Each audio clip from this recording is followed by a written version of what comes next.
Hi, everybody, and welcome to the first episode of the SWA project. I'm really excited to be bringing this to you, and I hope that this finds you happily in your home and ready to make some amazing art projects.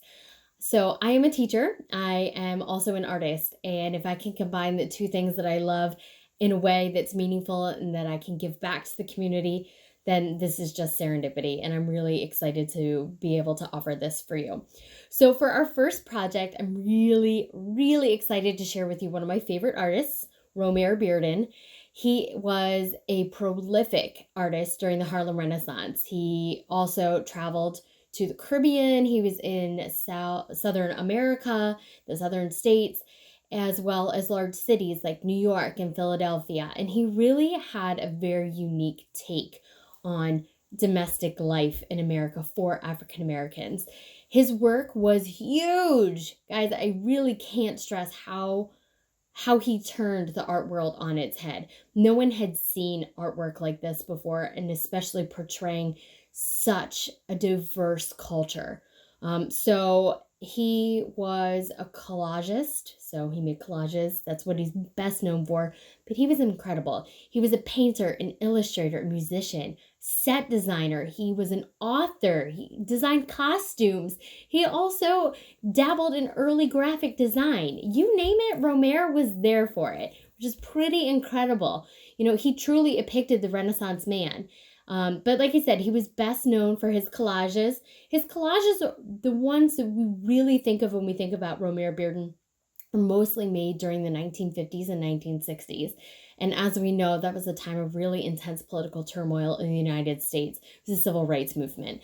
And so the subject matter of just daily living for African Americans, as well as jazz clubs, or he went so far as to do biblical stories or myths with his collages, and it's just really incredible. So I'm really excited to share this with you today. So I want to show you our project. You can see I made this lovely little collage. This is my house. Again, scenes of domestic life. So this is not going to need, you're not going to need a lot of crazy materials. You will need paper, any kind of paper, honestly. I just use this really thin, cheap sketchbook paper that I had lying around. You could use computer paper, you could use construction paper. Computer paper might be a little too thin, and I wouldn't recommend lined notebook paper, but honestly, use what you have. We'll figure it out. You're going to need some sort of coloring implement. So whether that's crayons, my favorite, colored pencils, markers, you could even get into paint if you want. Romare used all of it. He was a true mixed media artist. You're going to need some old magazines or newspapers, anything that has a bunch of different colors and textures. You could use fabric.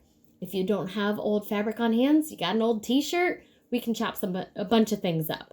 I have a scrap box in my house. Anytime I have little fiddly bits, that's what I like to call them, I chuck them in the scrap box. And I encourage other teachers that in the schools that I work in to have a scrap box on hand, because you never know when you're going to use little tiny things. And if you already have these little pieces and don't have to go chop up a new piece of paper, saves you time, saves you materials. You will need glue. I always recommend liquid glue. I'm a big fan of liquid glue, and I use a paintbrush to apply my liquid glue. However, a glue stick is just fine too. So again, use what you have. And that's pretty much it. Maybe a pencil if your kiddo really wants to draw it out, and we'll go ahead and get started. So this project will not take you a whole lot of time, depending on how thorough you and your child are.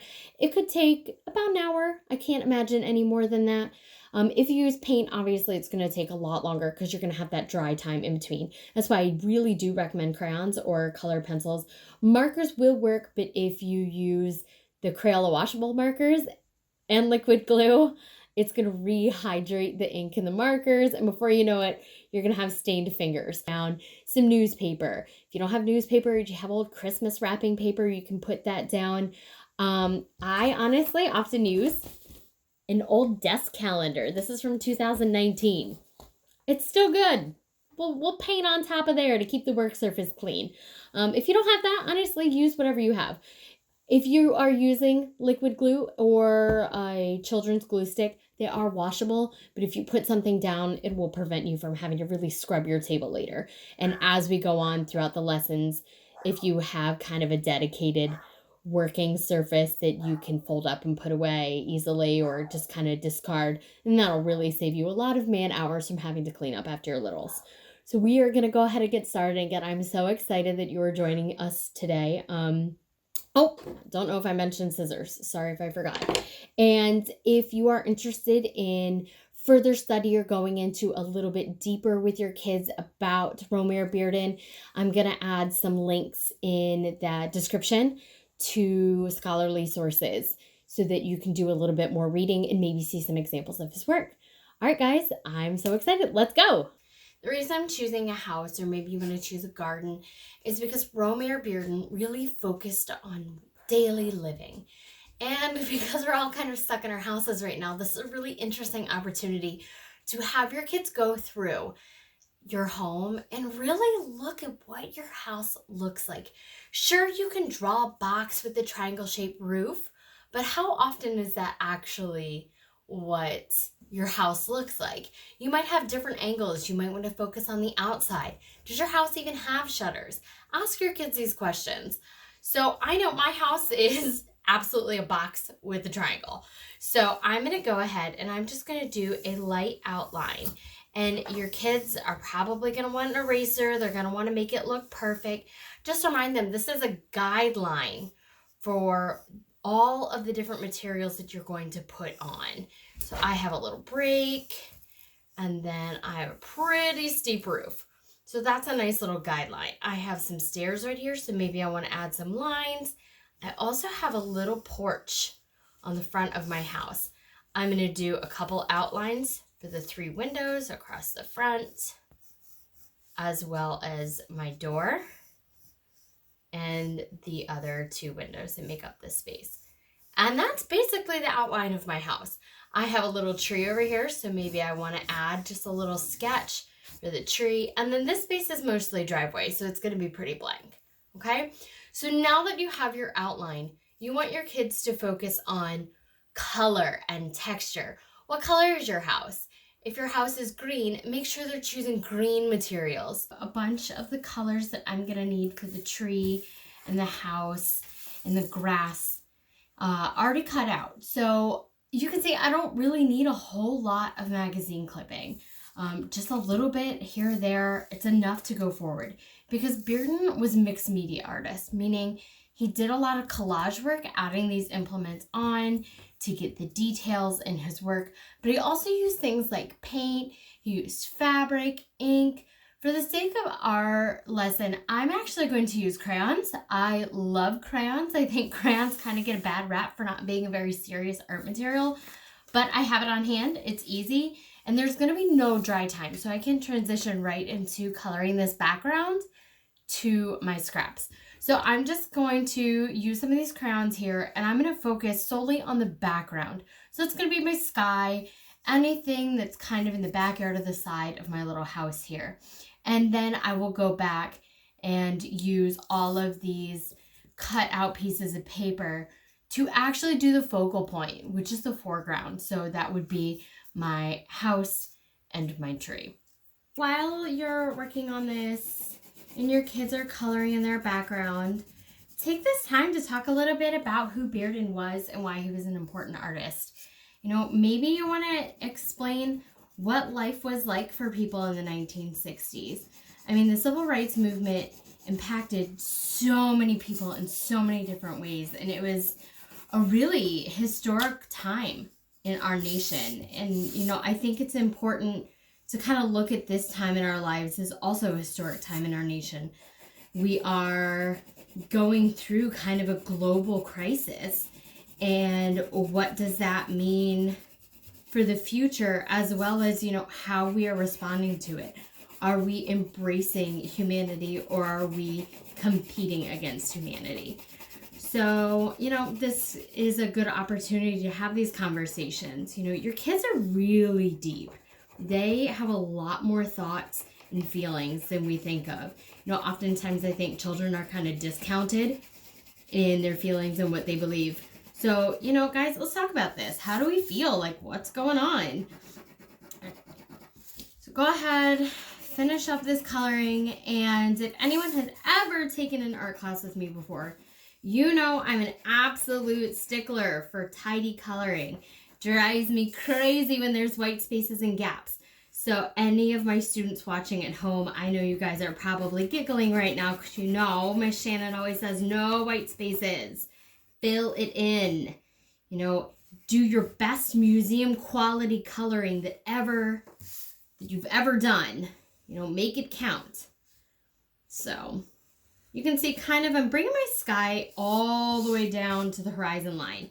I might put some other bushes or things in the background, but for now I want to make sure I bring it all the way down. A lot of times younger kids would just do this strip along the top, so try to encourage them to keep going all the way down to the bottom. All right, guys, so getting there, filling everything in.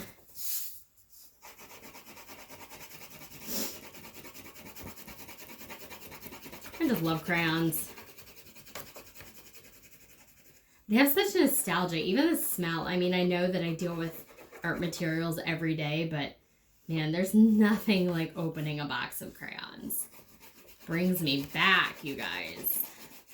Okay, so my sky's looking pretty good. Trying to straighten out that horizon line. And now I might choose a separate color, maybe some gray for the area that's near my driveway.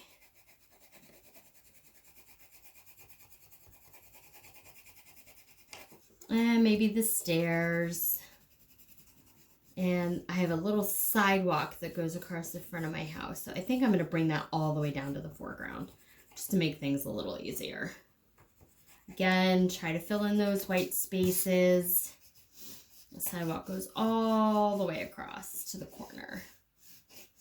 So got a little nice gray. And I'm really not going to worry too much about squaring it off or making it perfect because Bearden's work was perfectly imperfect, and he really embraced that aesthetic of just kind of going with it. And let's see, forest green, yeah, that sounds pretty good for the grass and the little garden area up front. Okay, so this is looking pretty good. I think we are about ready to start working on the glue. So anytime you're gluing little fiddly bits, small things like this, I find it so much easier to use a paintbrush. It prevents your fingers from getting super sticky. So I'm using liquid glue. I just put a little bit into this little, I think this was a candle, a little recycled jar. If you're using a glue stick, that's fine, but make sure your kids actually put the glue on the paper instead of on these bits. So I'm just going to take a little bit of glue, not a whole lot, and I'm actually going to paint it on the area where I will be applying the collage paper. So I always tell my students paint a wide area. You can always go back and add more. Now, I don't know if you're ready for this because this is pretty awesome, but anytime I use small pieces, if you use your sticky glue brush, you can actually pick up your piece with the glue brush and put it down where you want it to go, and your fingers never get sticky. And the fantastic thing about liquid glue is it will dry clear, so you're not going to have to worry about that. So again, pick up your little sticky piece and you can push it down right with your glue brush. So that's what I'm going to do. I'm going to spend the next couple minutes picking up these pieces, pushing them down with my glue brush. So you can see I have a couple gaps.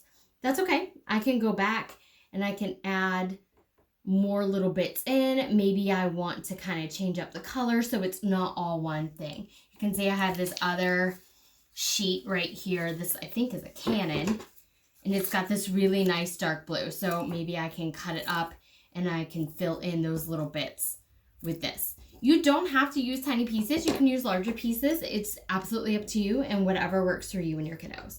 So again, use your glue brush. Go ahead and pick it up. Pick up your little piece. If you're finding you have a spot where it's not quite sticking, you just might need a little more glue. All right, and just go ahead and lay it down. So I'm gonna go ahead and cover my entire house. paying attention to these outlines. So these window spaces I'm not going to fill in. This roof is gray, so I'm not going to fill that in, and just go ahead and do all of the blue.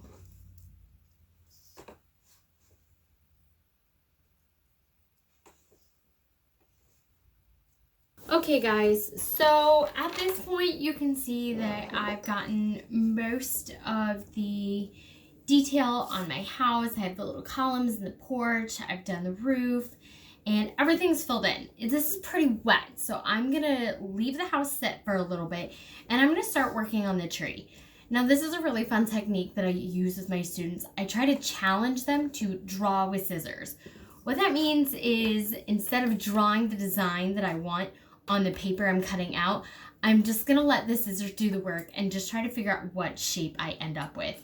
So I might start with something kind of curved, come up and do some branches. The other side of the trunk, I'm just gonna make it kind of lopsided and uneven, because trees aren't perfectly even in nature. So if your kiddo's worried that, you know, they made a mistake, I always tell my students there's no such thing as a mistake in art. You can literally make it up as you go. And, you know, looking at what a lot of the artists in history have accomplished, they went for it. They took a chance, and sometimes it looks funky, but people like funky. Funky is cool. So don't worry if your scissors aren't doing exactly what you imagined in your mind, because you might end up with something really unique and unusual that nobody else could create but you. So I'm going to continue to cut out this tree. I'm not going to go crazy with the branches just because I don't want it to be too weak. Plus, I really think I'd like to add some leaves and some greenery on here. So if I go too nutso with the branches, I'm really not going to have enough space for the greenery. And again, perfectly imperfect. Nothing has to be exactly like it is. This is art. This is a time to be creative. So I have my little tree here, and I'm going to go ahead and glue it down. I can still see the faint pencil lines from where I had planned my tree out. So I'm going to use my paintbrush again, put the glue where I anticipate the tree to go. And it's not a big deal if you over glue, because it's going to dry clear. So I'm just going to spread it liberally on there. Really make sure I get quite enough glue on there. Then I'm going to take my little tree, push it down, and then you can use the back of your paintbrush or the sticky side, it's up to you. Just kind of tap it into place, making sure all the little points are down. And look, I've got a little extra scrap here. It might be kind of fun to add a little branch off to the side. So trying to figure out, okay, that could fit right there, and just pushing it down. Okay, so once it's all on, now would be a fun time to add some details. So I have all these different greens that I cut out of the magazines, and they're really fun. Like this one has a lot of shadow on it. This one's pretty straightforward green. Got the fence post there. This is actually grass from a picture. So I'm just gonna maybe cut some bumpy shapes. Again, drawing with scissors. Now, my tree's gonna look a little bit like a Dr. Seuss tree, and that is completely fine with me. Who doesn't love Dr. Seuss? So I'm gonna go ahead and, oops, stick it a little bit. Add some glue, put it on, go back and maybe cut another shape. Maybe this time out of a different piece. Round some of the corners out. Again, more glue. My art students always kind of laugh because they always say, I'm the queen of glue. I always ask them, are we using a little bit of glue or a lot of glue? And they know, for me, a lot of glue. I'd rather have it stick on firmly than fall off in an hour. Lots of glue, guys. And for you at home, I know that you might not have a work table or an appropriate surface. Take some newspaper and put it down, or like an old desk calendar. Really anything. That way you're not scrubbing your table for hours after, and I'm not getting emails saying, we have glue all over the place. Look at this funky tree. Oh, it's so fun. I'm loving this. All right, let me go back to my greens. Let's see what else I can add. Maybe this little guy can go near the top or the side. And again, Like, this is your own creativity. It's all right if it doesn't look exactly like you anticipate it will, because very rarely do things in our mind actually turn out with what we do with our hands.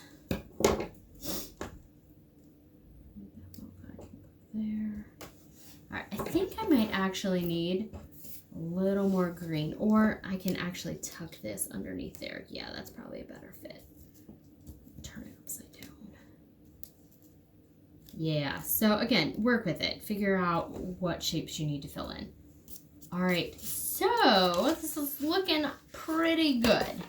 Now, coming back to the house, like I said, it's still pretty wet, but this might be an opportunity for your children to draw with markers or color pencils inside the windows. If you wanted to use more collage, you can. Just make sure it's contrasting. Sometimes when we just leave them white, it looks unfinished. So I often encourage my kids, try not to leave any white space unless something is white. When I teach my wintertime lessons, kids are like, well, snow is white. I'm like, well, you can add some other things in there. Always search for those details. Okay, so maybe they want to draw some curtains or make them yellow so the people inside the house, you know, the lights are on. It's up to you. Now, I will say that I colored this background pretty light, and now that I'm looking at my collage, I really wish I would have gone a little darker. So maybe now is a good time to get those crayons back and just try to go a little darker in this background, because right now my house and my tree are really standing out.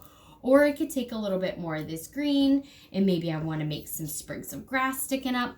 Totally up to you. Okay, so I went and I added just a little darker crayon to kind of just really define the horizon, add some depth, because it was so light up here, and at least it kind of flows in.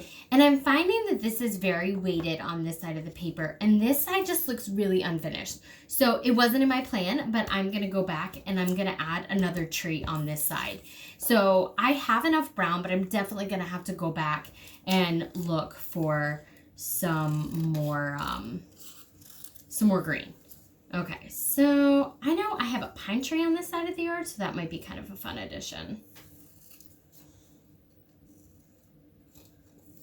So again, cutting with the scissors, doesn't have to be perfect. You know, just remind your kids, like, at the end of the day, this is just a fun creation. This is just a fun project to give us, number one, something to do, but to also learn about artists and different styles of art, and really embrace that, you know, like I said, that perfectly imperfect. It does not have to be perfect. If you were to Google Romare Bearden, you can see a lot of his stuff. It's very Picasso-esque. It has, you know, interesting shapes, and the images of people, the nose and eyes are sometimes, you know, enlarged, or he used almost like mask-like faces. So like I said, I'm going to make this one a pine tree, and I think I'm actually going to get away with the rest of these scraps over here. If I just cut them thin and kind of layer them. Again, I keep referring to my students. I miss them so much right now, but I always tell them, like, scraps are amazing. We can make so much with these little tidbits left behind. You'd be absolutely surprised what you can accomplish just by using all these little fiddly bits that you never really thought had a purpose. And I think that's a good lesson to share with our children in our community. What can we do with what we already have? You don't always have to go out and buy new stuff. You know, my grandfather was just one of those people that could take something that someone had put, you know, out in the garbage, and he could take it home and fix it. And I feel like we've lost that ability to do. So, you know, instill this value in your kids. Like, it doesn't always have to be thrown away. Okay, so my little pine tree is coming along. Oh, that looks pretty cute, I think. Again, I'm just using all these little scraps that I would have put into the recycling anyway, which is great because now they have a purpose. They have a little home.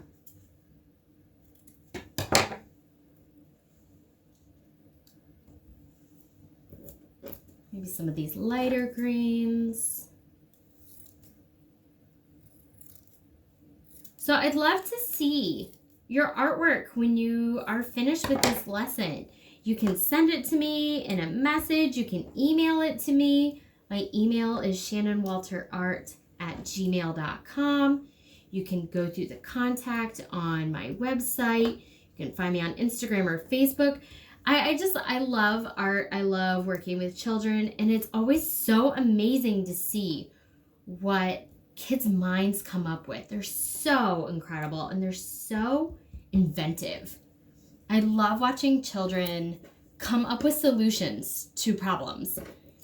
You know, oftentimes adults were so stuck on what the result looks like, that end picture, that sometimes I think that we really forget to just think outside the box and have fun with it. All right, need a little more glue to finish off these last bits. Glue that guy down. Fingers are getting sticky. I wasn't following my own advice. Oh yeah, that looks so much better. That hole really needed to be filled. Let's see. All right, guys, so this is pretty much the end of today's lesson about Romare Bearden and collaging. If you want to look up some additional resources, I would definitely look into the artist Faith Ringgold. She was totally a pioneer of her time. She was a female working in a largely male-dominated art industry, which is kind of unusual. We don't think of women as being unwelcome in the arts. And she, again, working in the 1960s, what it meant to be an African-American during that time. But her medium was working with fabric. She did these gorgeous art quilts, and she really focused on what it meant to be a female during that time, as well as in general. Okay, so that is it for today's lesson. I hope you all enjoyed your activity and learning about Romare Bearden, and I hope that you tune in on Thursday for a new project. Have a wonderful day, stay safe, and I hope to see you soon. And send me pictures of what you've created. I can't wait to see what you've done. Take care.